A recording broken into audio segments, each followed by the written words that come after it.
Kalau itu namanya mau ngalahin Bandung Bondowoso ya, gitu kan. Bukan apa-apa, Bandung Bondowoso aja nggak jadi. Nyobain juga. Dicobain dong. Ada airnya. Nyobain toilet presiden, coba. Yang penting itu. Yang penting itu. Artinya mereka akan tinggal di tempat yang sangat tidak sehat, berdebu banget. Wah, ini serius ini. Serius. Ini Anda bisa dituduh sebagai menghalang-halangi atau saya hanya menyatakan ini loh, fakta loh.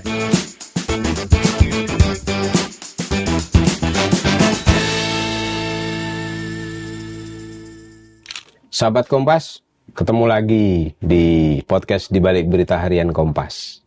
Nggak kerasa ini tiba-tiba sudah Agustus ya. Dan kita tahu kalau Agustus itu selalu ada perayaan. Kali ini kita akan ngomongin soal bagaimana sih rencana perayaan 17 Agustus di IKN. Ini sudah hadir nih teman saya, Nina Susilo, yang selalu membuntuti Pak Jokowi. Nggak selalu sih, sering. Nggak selalu, betul. Nggak selalu. Ngomong-ngomong, sejauh mana sih persiapan perpindahan ke IKN itu? Kalau sejauh mana, kebetulan kemarin saya sempat ke IKN hari Minggu dan Senin. Sebentar, ngomong IKN kok kayak tertekan itu. Coba lebih lepas. Ada apa sebenarnya? Kan harus penuh tekanan. IKN. Oke. Nah, jadi hari Minggu dan Senin saya ke IKN. Saya melihat rusun-rusun buat ASN udah mulai jadi sih, gitu ya. Terus kantor-kantor kementerian, terutama Kementerian Koordinasi 1, 2, 3, 4, kira-kira setiap kementerian koordinasi ada 3 bangunan lah. Belum jadi, maksudnya belum jadi semua tentunya gitu ya. Ada sih beberapa gedung kayak misalnya 2 atau 1 gedung di setiap kementerian koordinasi yang udah jadi gitu. Dan kayaknya itu akan digunakan buat orang-orang misalnya meneduh atau apa, misalnya ke toilet gitu ketika misalnya pas perayaan 17 Agustus. Baru sebatas dilakukan. Itu ya. Jadi kalau misalnya kita lihat sampai di IKN tuh jangan ngebayangin semua udah jadi ya pastinya. Jadi ya itu benar-benar masih kayak proyek yang masih ada stagger di mana-mana gitu. Tapi udah ada beberapa tempat yang udah lumayan agak cantik gitu. Jadi kayak misalnya di antara jajaran komplek Kementerian Koordinator 1, 2, tengah-tengahnya itu ada daerah Sumbu Kebangsaan, yang kalau kita lihat ke depannya, nah itu ada Istana Negara sama Istana Garuda. Nah, Istana Garuda itu sebenarnya kantor presiden. Nah, baru persis kemarin Senin presiden menetapkan ini namanya jadi Istana Garuda aja katanya. Istana Garuda, bukan Istana Presiden. Kalau ya Istana Garuda, karena modelnya kan mirip Garuda kan. Apakah itu berarti bahwa belum tentu presiden di sana? Karena namanya Istana Garuda bukan Istana Presiden. Jadi yang tinggal Garuda atau Presiden kita nggak tahu. Kita lihat ya.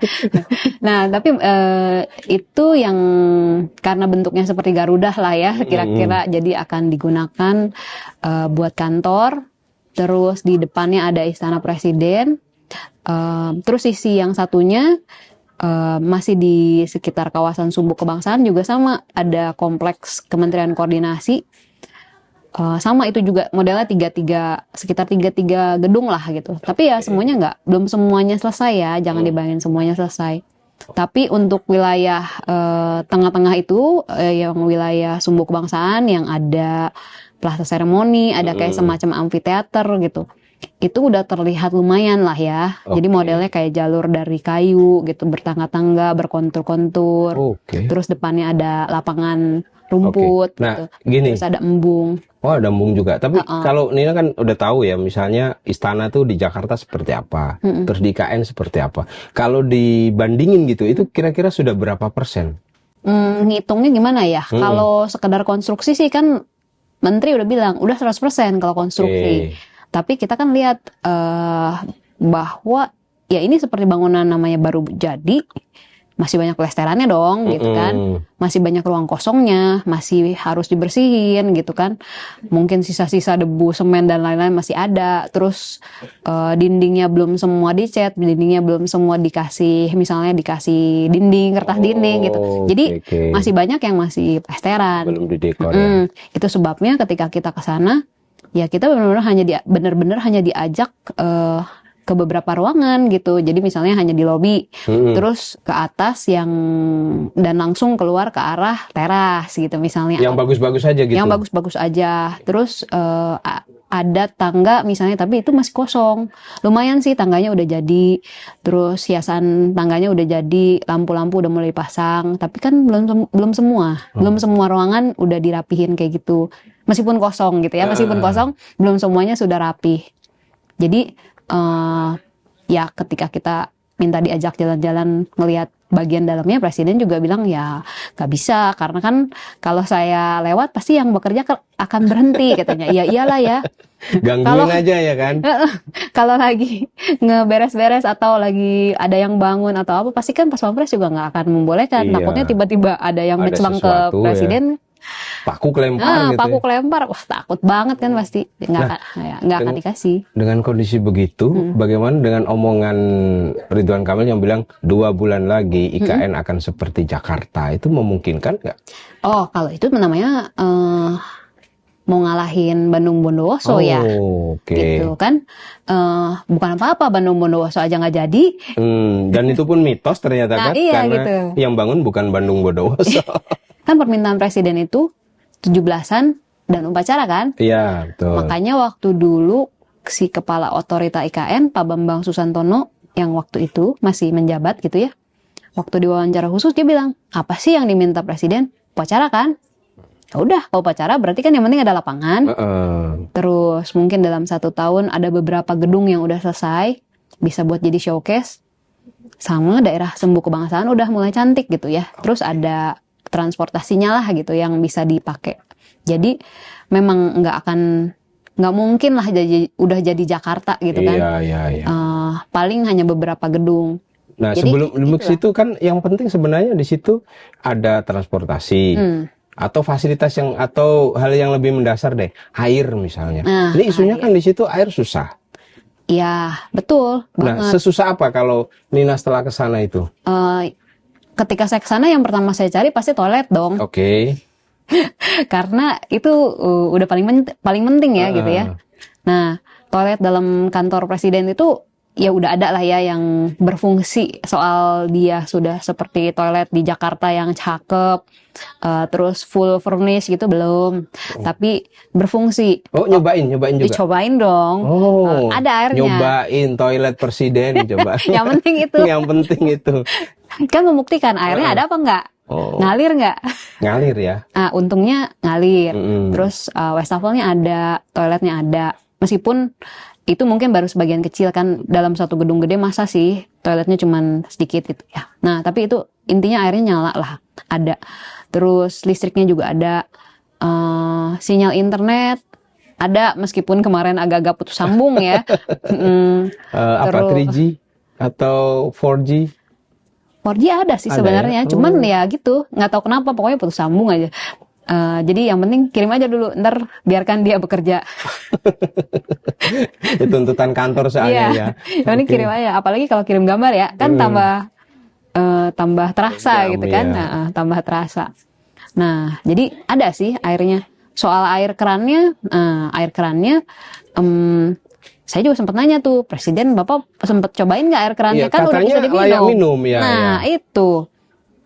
Terus Presiden jawabnya gini, ya enggak lah katanya. Kan saya juga takut keliru katanya. Maksudnya gimana? Maksudnya kan keliru di istana sendiri. Maksudnya keliru ini udah bisa diminum apa belum? Gitu. Nah, teman-teman wartawan juga sempet sih mau nyobain gitu, tapi kok rasa nggak enak ya, soalnya kan air itu baru nyala, baru mengalir. Dalam artian percobaan pertama ngalir sampai ke IKN itu baru sekitar tanggal 20 Juli. Sementara kesananya? Kemarin kita kesana tanggal akhir Juli ya, 30, 29, 30. Artinya kan baru 10 hari nih. Untung kita nggak coba. Karena ternyata nggak juga sih. Jadi ternyata ada fase yang namanya flushing. Pembersihan. Pembilasan. Jadi kan namanya jalur pipa baru dibangun, saluran-salurannya baru dibangun. ketika itu mau jadi air yang layak minum, jadi harus dibilas gitu. Jadi presiden nggak salah dong ya? Nggak salah, kita juga nggak salah, untungnya nggak nyobain. Kan kalau misalnya perutnya kuat sih nggak apa-apa ya. Tapi kan kita juga nggak bisa mendeteksi misalnya kadar apanya berlebih atau enggak. Kecuali kita perutnya isinya lab gitu kan. Emang sekolahan. Nah itu. Nah jadi untungnya kita nggak coba sih. Tapi memang pas kita pulang hari Selasa ya. Berarti tanggal 31. Kementerian PUPR tuh mengeluarkan video. Video di? Video di Instagram. Instagramnya Kementerian PUPR. Intinya gambarnya tuh Pak Basuki, Menteri PUPR, ambil air dari keran pakai gelas terus dia minum. Keran IKN? Ya kalau narasinya sih di IKN. Oke. Kalau narasinya ya kita nggak bisa membuktikan kan, tapi ya udahlah ya, anggaplah itu dari IKN terus dia minum. Tapi airnya betulan nggak sumbernya dari keran yang sama? Nah itu tidak bisa kita buktikan. Jangan-jangan dari air galon gitu. Ini curiga kita aja sih ya. Curiga aja ya, tapi kan kita nggak tahu ya. Pokoknya narasinya sih begitu. Kita percaya aja deh. Dan Pak Basuki waktu hari Senin tanggal 30 sempat cerita juga. Dia menjelaskan kan, jadi memang prosesnya ini sekarang memang lagi pembilasan nih katanya. Oke, flashing tadi ya. Flashing, jadi memang sambil dibilas karena pengen cepat bisa memenuhi standar air minum. Jadi tiap hari atau berkala lah ya, pokoknya sering mereka tes kualitas air yang keluar dari keran itu memenuhi baku mutu yang ditentukan oleh Menteri Kesehatan nggak gitu. Terus dia bilang sejauh ini katanya udah di bawah baku mutu, maksudnya udah memenuhi ambang batas sebagai air minum. Tapi kan katanya ini yang mengetes masih Balai Teknik PU. Artinya apa tuh? Artinya masih lembaga yang di bawah Kementerian PUPR. Berarti kan ada bias. Anggaplah bias ya. Anggaplah bias. Jadi dia masih menunggu Sukovindo untuk mengecek kualitas air keran. Seudah ada sertifikasi dari Sukovindo, barulah nanti dia akan mengumumkan bahwa itu layak minum. Dengan kata lain, air ini belum bisa dipercaya untuk bisa diminum gitu ya? Ya, dia sih percaya ya kalau melihat Instagramnya Kementerian PUPR. Kayaknya beda kepercayaan antara menteri dan banyak orang ya. Nah, kalau kita kan, ya udah kita tunggu aja lah ya. Kita tunggu aja itunya kita ya. Tunggu. Itu kayak diburu-buru gitu gak sih ngejar 17 Agustus atau hal yang wajar kalau menurut common sense Nina lah sebagai wartawan? Iya, itu pasti diburu-buru lah ya. Karena kan flashing ini pasti nggak mungkin sebentar. Ada yang mengatakan kalau di negara lain bisa beberapa bulan proses flashing ini gitu. Tapi ini harus kita cek ulang ya, apakah memang sekian lama gitu. Tapi tentu yang pasti nanti harus jadi acuan ya adalah keluarannya tuh benar-benar sesuai dengan ambang batas nggak gitu. Ya, uji lab tadi yang menentukan ya. Yang jelas kan nggak boleh ada bakteri E. coli, nggak boleh ada bakteri apa lagi gitu ya. Bisa mencret-mencret. Itu dia. Nah di luar itu, kalau 17 Agustus di istana itu kan ngundangnya banyak orang, bisa 10.000 misalnya. Kalau yang di sini apakah orang sebanyak itu juga yang akan diusung ke perayaan 17 Agustus? Sempet sih dengar-dengar antara 2.000, ada juga sempat akan berkurang jumlahnya.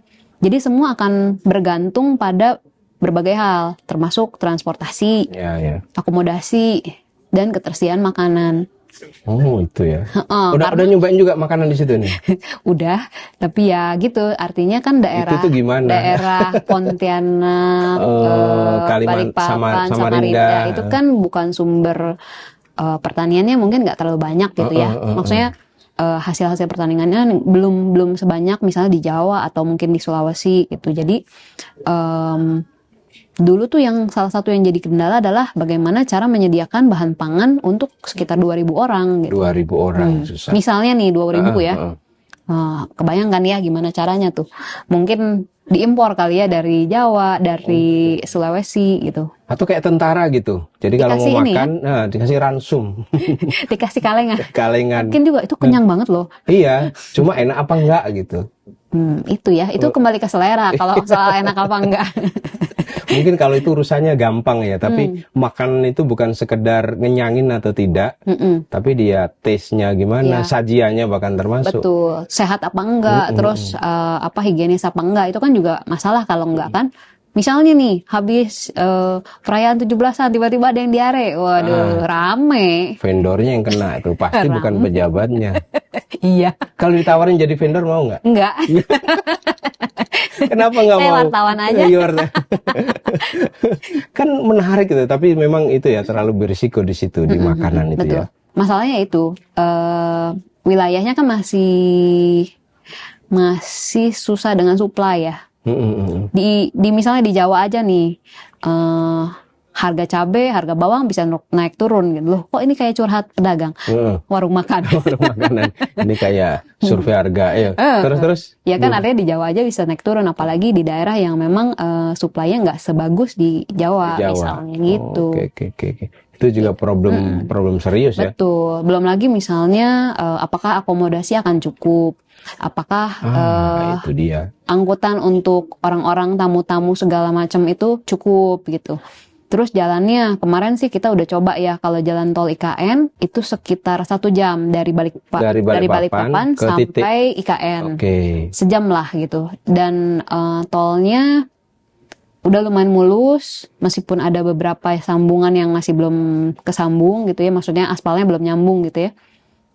Tapi sebenarnya relatif mulus lah. Soal pinggir-pinggirnya misalnya belum beres, finishingnya masih oke lah, tapi bisa dilalui dan itu benar-benar memangkas banget jalur yang biasanya yang sekitar lama lewat 2,5 Samarinda jam. itu ya? Iya, lewat tol Balikpapan Samarinda, terus muter lagi di daerah Sepaku. Kalau itu kita bakal jalan paling cepat 2,5 jam dan berbelok-belok naik turun jalurnya. Jadi ya lumayan banget. Nah itu kan kondisinya jalanan sepi ya kan, 1 jam. Kebayang nggak itu kalau 2.000 orang datang mungkin berurut nggak bareng lah, tapi pulangnya kan selalu bareng gitu. Kayaknya sih ruwet. Balik yang soal itu tadi nih, menarik soal akomodasi tuh. Kan nggak mungkin ya semua orang tuh datang dari Jakarta, 2.000 orang lalu acara terus balik Jakarta. Ada yang mungkin nginep dan segala macam. Itu sudah ada ini nggak, kebayang nggak strateginya akomodasi itu? Barangkali punya bocoran. Nah itu saya sih belum ngecek juga ya. Ada seberapa banyak hotel di Balikpapan, misalnya ada berapa banyak hotel di Samarinda. Kayaknya itu juga akan jadi masalah sih kalau benar-benar 2.000 orang.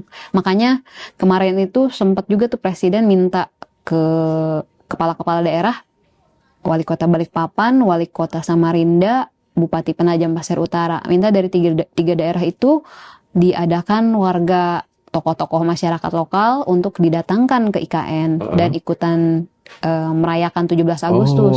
Berapa jumlahnya? Tamu lokal. Jumlahnya berapa? 400 orang. 400 orang, oke, itu bisa ngurangin ya tinggal 1.600 lah ya. Anggaplah, atau misalnya kalaupun memang nggak cukup ya pasti dikurangin lagi undangannya. Tapi kan bisa dihitung dong dari pasukan upacara, paskibraka, terus perangkat kepresidenan, perangkat menterinya, humas-humas menteri gitu misalnya, terus ajudan-ajudan, pasti kan banyak tuh ya, nggak mungkin sedikit lah ya. Dan belum lagi pengisi acara misalnya tim-tim kesenian apa gitu, itu kan pasti banyak banget.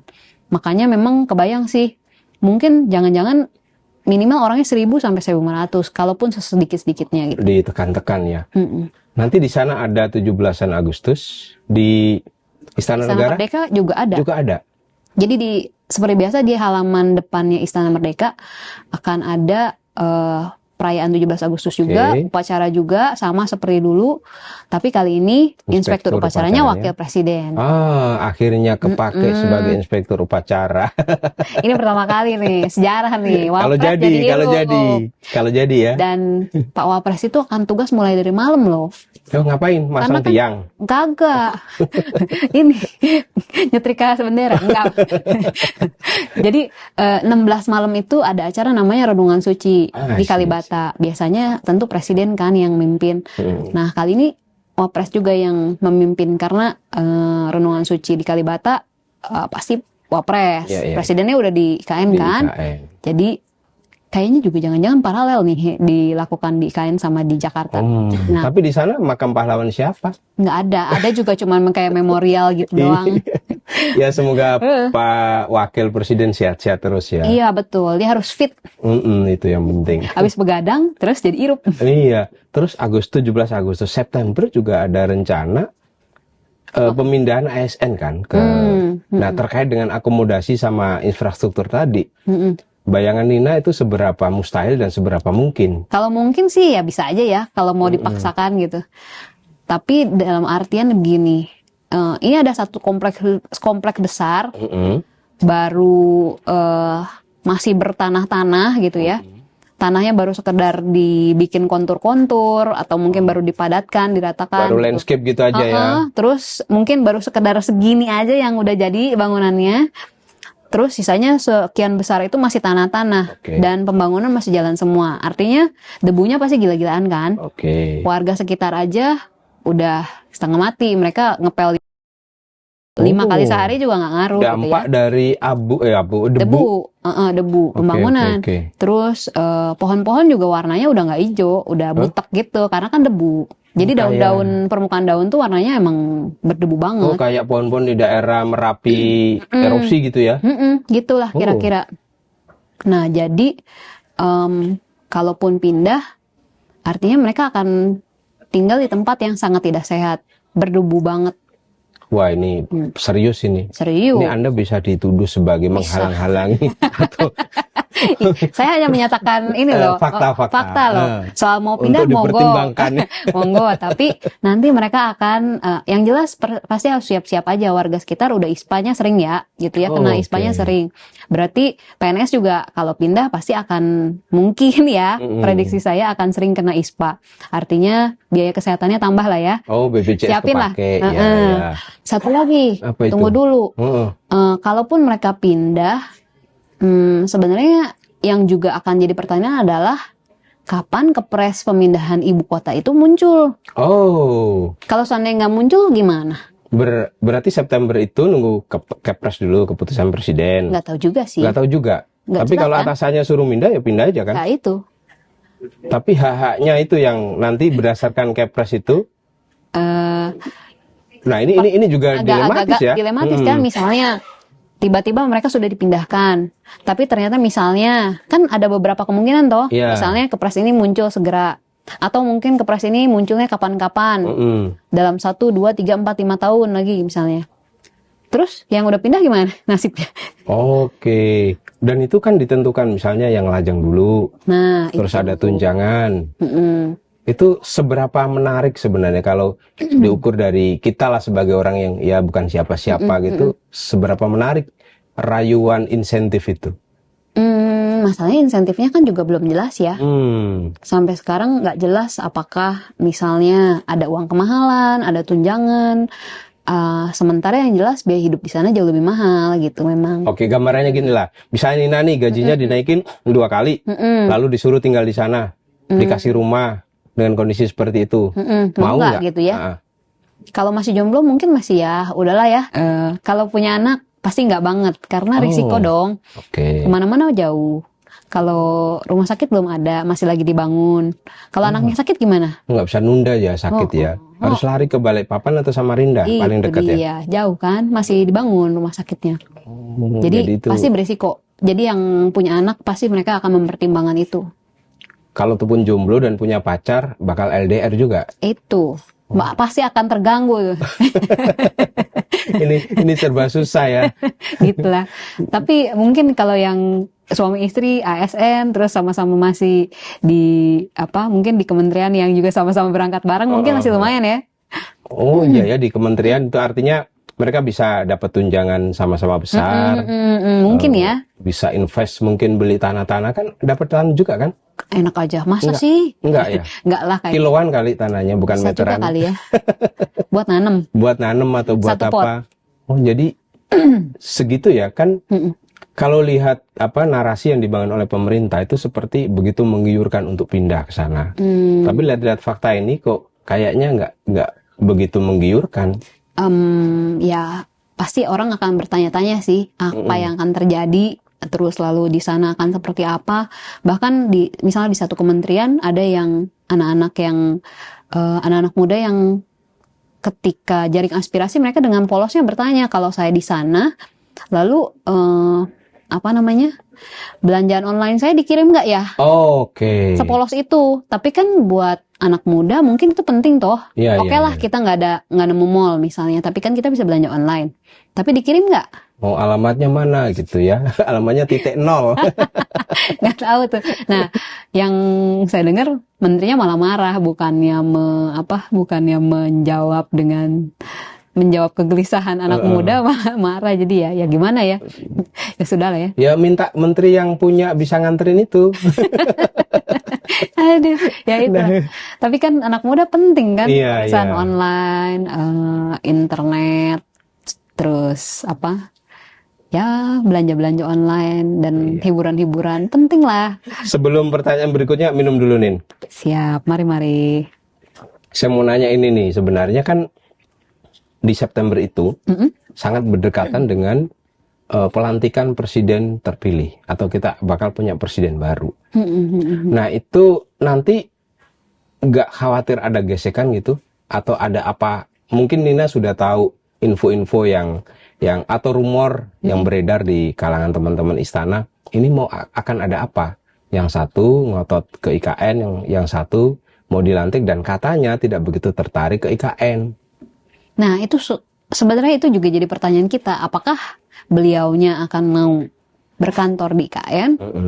Dan sejauh ini kan tidak pernah ada jawaban tegas ya dari beliaunya. Oh, beliau ini yang mana? Yang terpilih Beliau yang atau? terpilih gitu kan. Oke. Kalau Presiden Jokowi misalnya dia memang antusias gitu kan, karena dia yang menggagas, dia yang mendorong, dia juga yang mengawal lah ibaratnya gitu kan. Meskipun di malam pertama nggak bisa tidur misalnya. Oh, karena susah minum air. Terus. Tapi minimal kalau Presiden Jokowi pasti kan bersemangat lah gitu kan dengan proyeknya ini. Legacy ya. Legacy kan. Nah, tapi kalau untuk presiden berikutnya kita kan nggak tahu. Pak Prabowo kan belum pernah mengatakan, oke, saya akan berkantor di sana misalnya, atau saya akan pastikan kepres pemindahan ibu kota ini akan keluar dalam sekian tahun misalnya. Kan nggak ada. Jadi ya semua juga pasti bertanya-tanya, meskipun misalnya ada tim suksesnya yang mengatakan, oh pasti saya yakin bahwa Pak Prabowo akan melanjutkan IKN katanya. Oh iya, melanjutkan mungkin, tapi pindah mau apa enggak? Itu dua pengertian yang berbeda kan? Ya. Tentu kita masih bertanya-tanya soal itu. Dan sayangnya saya nggak bisa membaca, sayangnya saya nggak bisa membaca isi hatinya kan, itu dia. Tapi ya semua pasti bertanya lah ya, bener nih mau pindah gitu.